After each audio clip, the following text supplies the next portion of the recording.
surplombant le reste de la ville de Pretoria.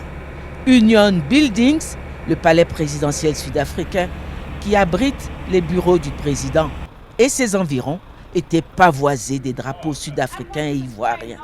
C'est une page d'histoire qui s'écrivait ce vendredi 22 juillet. Une première visite d'État d'un chef d'État ivoirien en Afrique du Sud, en 62 ans d'indépendance de la Côte d'Ivoire. L'arrivée du président de la République Alassane Ouattara à l'Union Buildings et son accueil par son hôte, le président sud-africain Cyril Ramaphosa, fut un grand moment.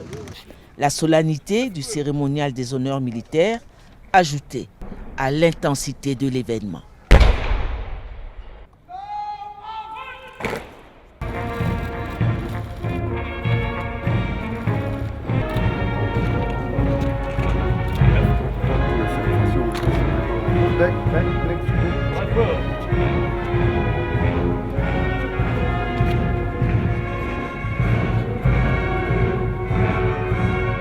À la fin du cérémonial, les deux chefs d'État se sont retirés pour un entretien en tête-à-tête, suivi d'un entretien élargi à leurs deux délégations. 6 accords de coopération ont été signés dans le cadre de cette visite d'État du président de la République Alassane Ouattara en Afrique du Sud. Il s'agit d'un protocole d'accord entre l'École nationale de gouvernement d'Afrique du Sud et l'École nationale d'administration de Côte d'Ivoire. Également d'un protocole d'accord sur le transport, d'un protocole d'accord sur la culture, d'un protocole d'accord sur la coopération économique, d'un protocole d'accord sur la faune et la flore, enfin d'un protocole d'accord dans le domaine social et l'inclusion sociale. Les deux chefs d'État se sont félicités des avancées qu'ils ont apportées à la coopération entre leurs deux pays. 15 accords de coopération signés en l'espace de 8 mois. Si ces accords de coopération viennent faciliter les échanges entre les deux pays, le chef de l'État ivoirien a lancé un appel à l'investissement privé sud-africain dans plusieurs secteurs de l'économie ivoirienne. Je voudrais vous exprimer mes très vifs remerciements pour votre aimable invitation ainsi que pour l'accueil chaleureux et fraternel qui nous a été réservé. Je voudrais aussi, Monsieur le Président, vous réitérer mes remerciements pour la visite d'État que vous avez effectuée en Côte d'Ivoire les 2 et 3 décembre derniers avec une forte délégation d'officiels, d'hommes et de femmes d'affaires, mais également de la presse. 170 membres de la communauté des affaires vous avez accompagné à Abidjan et nous voyons déjà les résultats de ces échanges et de ces contacts, puisque, comme je le dirai un peu plus précisément, la transaction des opérations commerciales entre votre pays et la Côte d'Ivoire ont augmenté de manière considérable.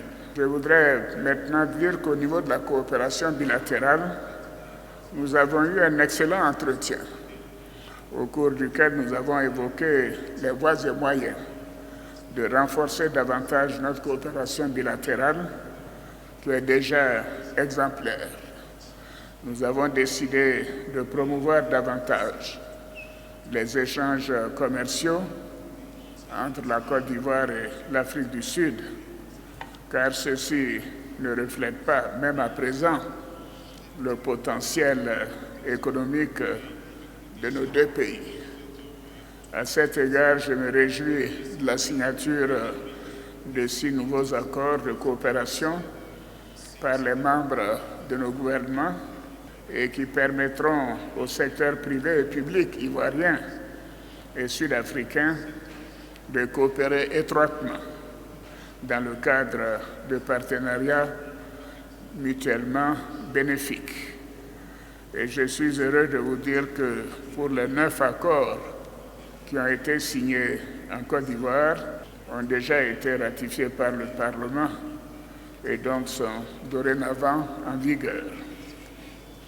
Nous sommes convenus, Monsieur le Président, de faciliter l'implantation de sociétés ivoiriennes en Afrique du Sud et des sociétés sud-africaines en Côte d'Ivoire, afin d'intensifier la collaboration dans le domaine de la défense, de la lutte contre le terrorisme et de la transformation des matières premières, cacao et café, mais également dans le domaine culturel et artistique. La desserte de l'Afrique du Sud, de Johannesburg, je dois dire, par Air Côte d'Ivoire, va favoriser le renforcement des liens entre non seulement nos deux pays, mais entre nos deux peuples. Monsieur le Président, je voudrais donc exhorter les secteurs privés sud-africains et ivoiriens à intensifier leurs efforts en vue de créer de solides partenariats pour booster davantage nos échanges économiques et commerciaux. Hôte de l'Afrique du Sud, le président de la République Alassane Ouattara a été particulièrement honoré par le président Cyril Ramaphosa, qui l'a décoré dans l'ordre de l'Afrique du Sud, la plus haute distinction dans l'ordre national de ce pays.